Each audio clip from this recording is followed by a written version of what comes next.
Okay, so welcome everyone to the newly recorded version of the presentation that I gave on PaleostreamCon 2024. My name is René. I have studied geosciences and paleontology in Bonn, Germany. Now I'm housed in a museum and basically in the communication section, but I would like you to listen to a presentation on a paper that came out recently based on my bachelor's thesis, roughly submitted 5 years ago. For those of you who wonder, I record this now since I was not really satisfied with the audio quality that I could provide at PaleostreamCon, and I also will speak a bit more slow since I was a bit fast given of a time schedule that we wanted to keep in. Regardless, I would like to talk about Cimbus bondulus, a really weird ichthyosaur compared to what we normally think of ichthyosaurs in general. Ichthyosaurs in general, this is a really weird terminology, I think. But ichthyosaurs were found really early on in modern science times. We cannot exclude that our ancestors thousands of years ago have already found ichthyosaur fossils or anything else, but this weird phase that gave birth to paleontology or natural sciences per se is really important, and these ichthyosaurs and other marine reptiles were one of the first discoveries that we got. So this resulted, for instance, in some interesting depictions. For instance, this beautifully Duria antiquua, and it shows us basically what was found at this point in time from marine reptiles. We have plesiosaurs, one of them is producing coprolites, so technically it becomes a shitpost. We have something that resembles potentially crocodiles, and also the ichthyosaurs. Notice that these ichthyosaurs are known to have a dorsal fin, which is basically pretty interesting because ichthyosaurs have very often, from the Jurassic at least, beautifully soft part preservation. Not the skin directly, but for instance imprints and also other material, stomach content, embryos, everything is basically found in those interesting group of reptiles. And they show to have a pretty interesting diversity through the Mesozoic up to the early Cretaceous, where they might have been replaced by the mosasaurs after a big climatic change. So the mosasaurs did not wipe out the ichthyosaurs, it's just that mosasaurs seem to have jumped into the ecological niches after the ichthyosaurs basically disappeared.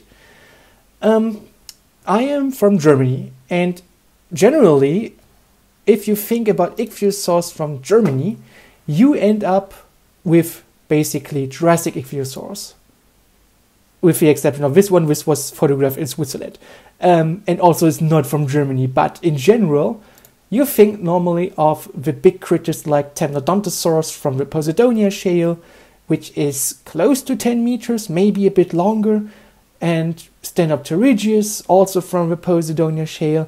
And if you're into paleomedia, you might know of Talmosaurus, which is not known from Germany so far, but is also a very famous taxon from Europe. And this is the exception since this is a Triassic one. As I mentioned, Temnodontosaurus being 10 meters in length, maybe a bit longer if we find more bigger stuff.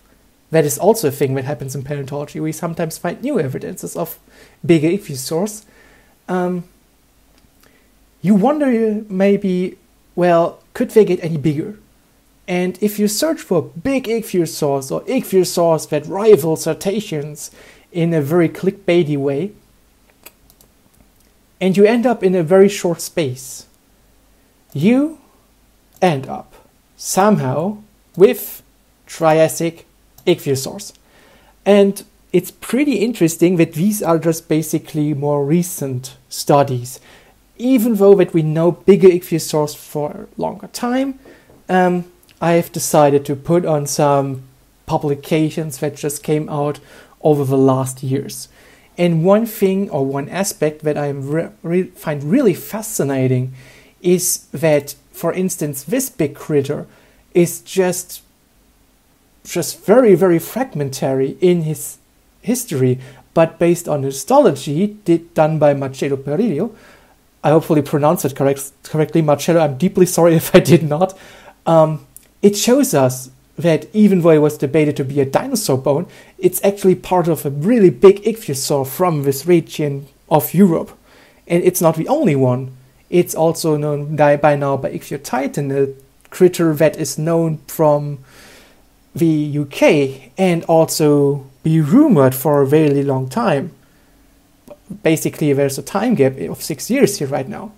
And these ichthyosaurs seem to rival cetaceans in their body size.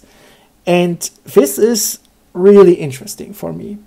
Even though that I normally work with dinosaurs, it is fascinating that both of these groups obviously emerge after really big mass extinctions. So cetaceans emerge when basically the Cretaceous critters like mosasaurs or plesiosaurs were wiped out and the rise of mammals were on the horizon. And comparing that with ichthyosaurs, where we have a much bigger impact, like 96% of the marine life was basically destroyed by this event. It's really astonishing that this large diversity is just appearing in the Triassic. Keep, however, in mind that this study is now 3 years old. And obviously there were new discoveries. As I mentioned, we have this big ichthyosaur from the UK. We have them from Bonenberg. We have them from the Kösen Formation in the Alps. These would influx potentially this section. And also we have now big critters like Parasites on the horizon and potentially other big cetaceans which would appear in this section. So I wonder how the analysis would turn out if you add new discoveries to it. But again, keep in mind, this is an indicator that this ecosystem was recovering extremely well after such a cataclysmic event at the Perm-Triassic boundary. With that said, now jumping to Symbospondylus. It is one of the more older genera of ichthyosaurs. At the moment we have 5 valid species and often material that is assigned to Symbospondylus sp. This is, for instance, Symbospondylus buxeri. I showed that earlier on. This one is from the Monte San Giorgio locality, and this is in the Alps as well. It seems, however, that Symbospondylus, the genus, is a bit cosmopolitan. And with a bit, it's a pretty small underestimation. Cosmopolitan means that ichthyosaurs, or generally an animal, occurs on all around the globe. And more interesting is that this genus ranges from the Olenekian to the Ladinian. So there's a larger time range in it. And some enthusiasts of paleomedia might wonder, well, Symbospondylus, does it ring a bell? It might be, because this thing was shown in Chased by Sea Monsters, one of, I think so far, only 3 appearances in paleomedia in general. And here we have Nigel Marvin. And now compare Nigel Marvin with the size of his animal. So you might have a guess now how big ichthyosaurs could get already in this short range of time. So Symbospondylus buxeri is estimated to be 5.5 meters in length. Now, comparing now this statement with the cosmopolitan stuff, I just wrote down some examples from the literature before the publication came out, and we see this weird grouping. We have Symbospondylus dulferi, a very small kind, 4.3 meters estimated, Symbospondylus nicholsi, 7.5, Petrinus, 9 meters, potentially up to 12 meters, and Yangorum with estimated 17 meters. And they seem to come from the same locality. And it is even suggested that they coexisted at this point of time. So we have 4 Symbospondylids from the region of Nevada swimming around the places. Then we have at the same time something from Svalbard. It is just known by some vertebrae and some ribs. We have Symbospondylus buxeri, a bit older, known by this interesting specimen containing skull and pretty decent. Then we have these critters. We have Symbospondylus sps. I just realized this is a comma and not a dot. I'm sorry. And these two are really interesting. This is the Olenekian age. And this is a very, very important stage for ichthyosaurs. Normally, we would have them from Asia all around the globe, but in the case of Svalbard, it is also pretty diversity represented, and Idaho was more or less a surprise finding. But the question you might ask now is, why are they not assigned to a certain species? And the problem is, obviously, sometimes you do not find enough material to create a new species per se. Of course, there are some examples in paleontology which they created a genus or a species based on just isolated bones. And personally, I find it a bit more reasonable that you just assign it to a genus if there are fitting characters into it and just say, well, it must be a species, but we cannot determine it any further. So now Symbospondylus is also known by older literature. This is Merriam 1908. And it seems that it's a pretty cool ichthyosaur, like in terms of preservation, this beautifully elongated snout, with actually a very quite small orbital section. Compared to the Jurassic ones, this is pretty tiny. And then you have this skeletal drawing, which however consists of at least two specimens, because this region is a different specimen than this one. But this does not look really like an ichthyosaur. Some of you might consider it to be some uncanny mosasaur now. This is, again, something really odd in ichthyosaurs, but shows us that they had a pretty interesting diversity, comparing it now with, I don't know, a shastosaur like Shonisaurus, which is also known from quite comparable complete specimens, which shows a completely different anatomy. And I'm just saying with Shonisaurus and Shastosaurus, and leading up now to some problems with Symbospondylus, because for a long time we did not know the phylogenetic position of Symbospondylus, or the group of Symbospondylids. In older literature, you find the assignment of Shastosaurids, so they were apparently pretty close to Shonisaurs, Shastosaurs, and basically the other big ichthyosaurs from the Triassic. But this changed now, so they appear now to be earlier branching or more stemward oriented. And this is another big problem. This was potentially a wastebasket taxon. So this does basically mean that these ichthyosaurs, or everything it might have looked like a Symbospondylus, was just basically thrown into the genus and creating a new species. If you look up in Wikipedia how many invalid species of Symbospondylus we have, it might become a bit traumatizing. And again, one problem is we don't know with a fully complete specimen. So no Symbospondylus is known by being complete in the skull, having a beautifully dorsal section with the appendicular skeleton and a tail. And this is obviously a bit problematic, but preservation bias in fossil record again. So now jumping to my bachelor's thesis, or basically the study that derives from it. This is a set of 3 articulated vertebrae. This is the anterior most, so this is more oriented to the skull. And this one is the posterior. So this is basically head and this is tail region. Or oriented, as you might say now. Sorry for that. And this series of vertebrae was found in a very dark shaded concretion. And as you might see now, there are these weird anomalies, like there's this weird circular spot, and then we have this really weird infilling of plaster. This is because before the material was studied, this was early on used to test histological methods. So there we have some vertical thin section creations, and then we have some drill holes here. So I took the chance to repair it a bit and just put it back into the shelf, so hopefully nothing bad happens to it again, or so it's basically that. This material is pretty similar to something that was also described by Victoria Engelchen and colleagues. I hopefully pronounced that correct. I'm sorry again if I pronounced it wrong. Please correct me in the comment section or somewhere else. And again, the fin section thing was something really fascinating, because normally you use histology, like in the case of sauropod dinosaurs, you might know, or in other groups, to determine how old or how mature the animal is behind the fossil. This is the fin section. Long story short, it must have been an adult based on the histological examinations. So unlike in Ichthyotitan and other big critters, this was probably adult. So no big growing stages after that. The material was found by an invertebrate paleontologist, Dr. Wolfgang Weitschardt, several decades ago in Svalbard. He sadly passed away several years ago. And basically you can assume that he was searching for ammonoids in this region, since he was a big expert in ammonoids from Svalbard and other places. And then he found the concretion and gave it to the University of Bonn.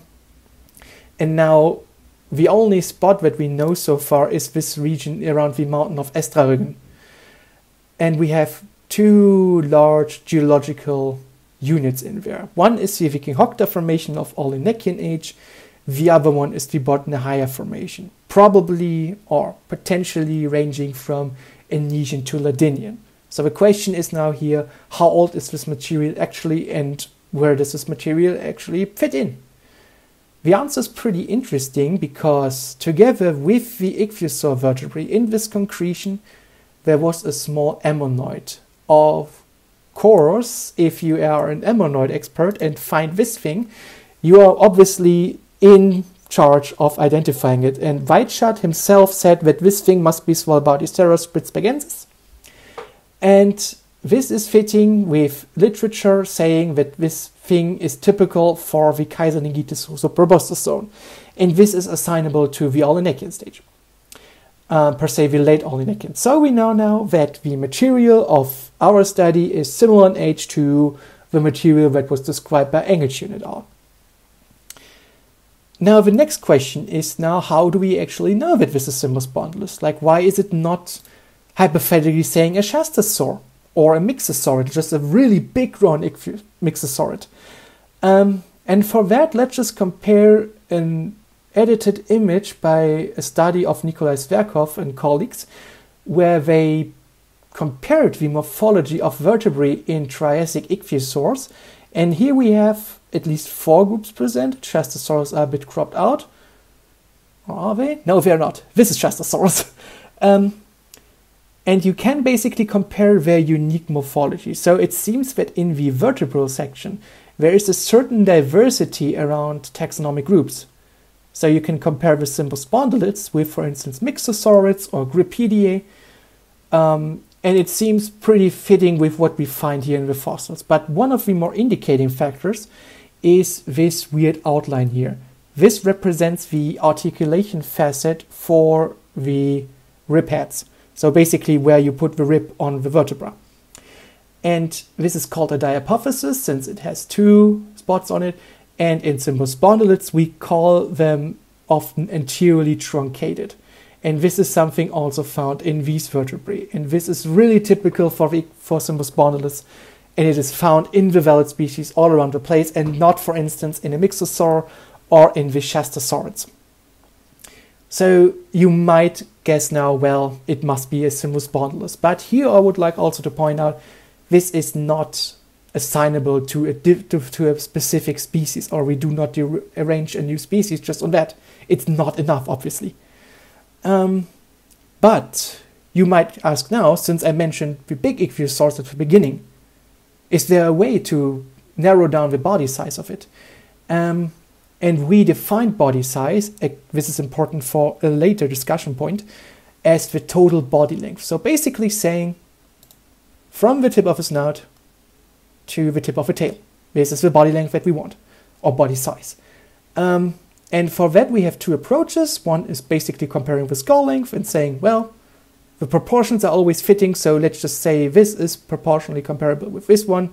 If this one is 12 meters, well, we have a certain factor here which increases the body length, so maybe 12 meters to 17 meters, just by that. And there's another attempt, which is the humeral length, which you can basically use for regressional analysis, which you can find here. And keep in mind, this has to be narrowed down to a specific genus or taxon. Obviously, if you would compare in this regressions Temnodontosaurs with something like a ichthyosaur or a shastosaur, you might mess up a bit in these regressions. So if you do regressions, try to narrow it down to genera or maybe groups per se. But the problem here is our specimen likes both skull and humerus. So what are we going to do now? Well, the answer is pretty simple. We used the dimension of the length of a vertebrae. Basically, what I directed and tried to establish as anterior and posterior. We measured them.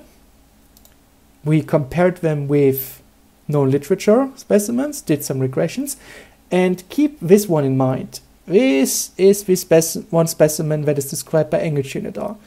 And this middle dorsal vertebra is similar in size to posterior vertebrae that we describe here. So, indicating that they are similar in size. Keep that in mind. Because now I would like to discuss or showcase what we got for the body size estimate of our specimen. When I wrote my bachelor's thesis, I ended up, for instance, using the established Symbospondylus with a body length of 7.5 meters. For the Olenekian age, this is a pretty large one, so far known. But then we used also analysis based on the humerus length, basically narrowed down to Symbospondylus per se, and what it shows us is that our specimen potentially be even 9.5 meters. Also with sensitivity analysis, with a hypothetical value now for the dorsal vertebrae of Symbospondylus youngorum, this is for instance not a dorsal, it's a cervical, we still end up with close to 9 meters. And with all the numbers in head and mind, let's put it into a small perspective. So, this is Gripia. Gripia is a typical ichthyosaur from the early Triassic of Svalbard. You find them in a lot of bone beds and are estimated to be 1.5 meters in length. This is Euthatzosaurus. Euthatzosaurus is a Japanese ichthyosaur, or it was described first by Japanese material, but might also occur in British Columbia. And this thing is estimated to be roughly 2.5 to 3 meters, also from early Triassic. And when you have this thing, this doesn't make any sense, does it, on the first view?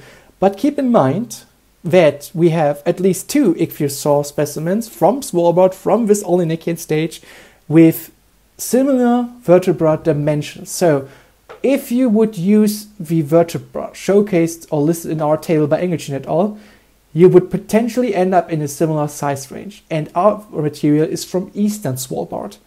The material from Victoria Engelchen et al. Is from Central Svalbard. So, unless there is a crazy taphonomical story, we have at least 2 individuals that grow into this size league. And this is crazy, but personally, I'm not really surprised, because if we have a look at the history of body size evolution in ichthyosaurs, we see that they actually did it several times now in 2 larger groups per se. So this is Symbospondylus, our specimen here with maybe 7.5 meters. Let's just give it the smaller size estimate for the benefit of a doubt. Then we have our critters from Nevada. Then we have our Swiss specimen, also coexisting with a shastosaur called Pesanosaurus, roughly 8 meters in length estimated. And then we have Shonisaurus with 15 meters, Himalayasaurus, potentially also really big thing in macropredatory like Phalatoarchon. And then we have Shastosaurus, potentially be 20 meters in length. If we would restudy the one Sekaniensis specimen, potentially, we would finally get a result.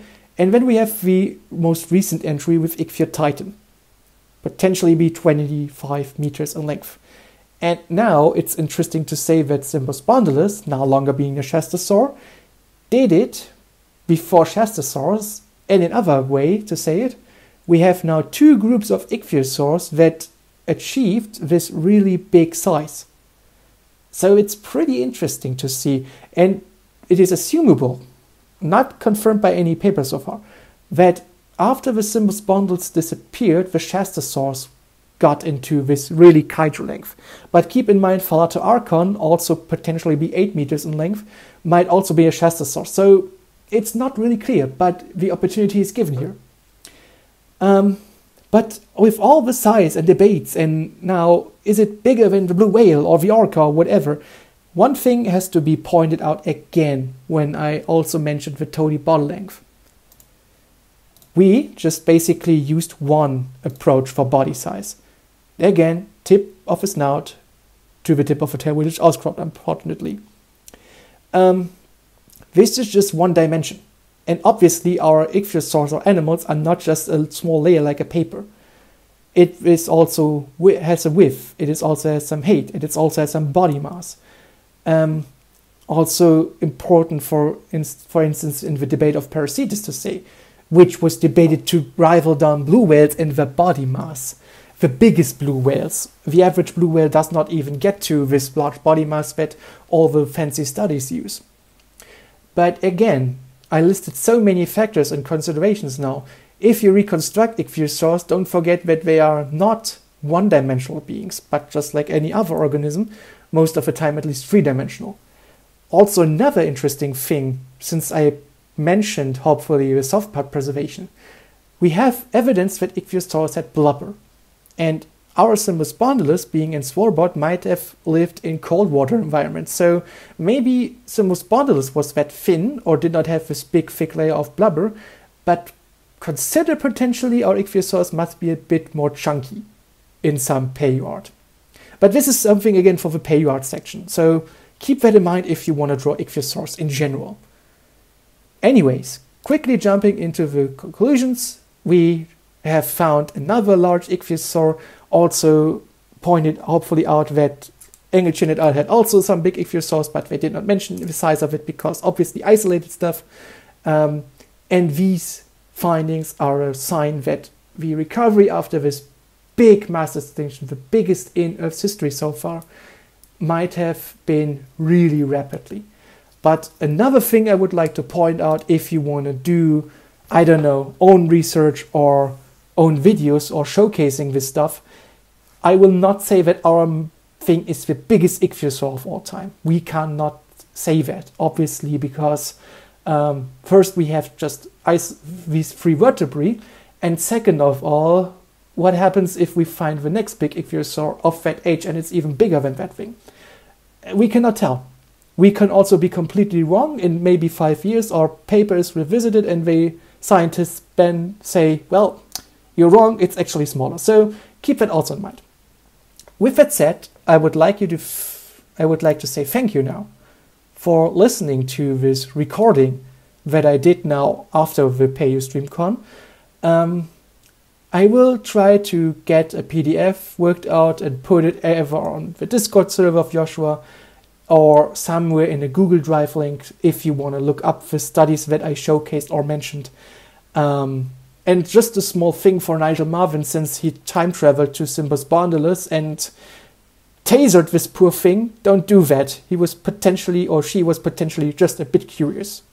With that said, thank you very much. If you have any questions, just put them in the comment section or maybe write me on social media and we can have a nice discussion. But I will have to admit, ichthyosaurs are not at the moment my focus of the study. So maybe I will have to look up stuff or will recommend you studies that you can just read on. Thank you so much, and yeah, good night, I guess.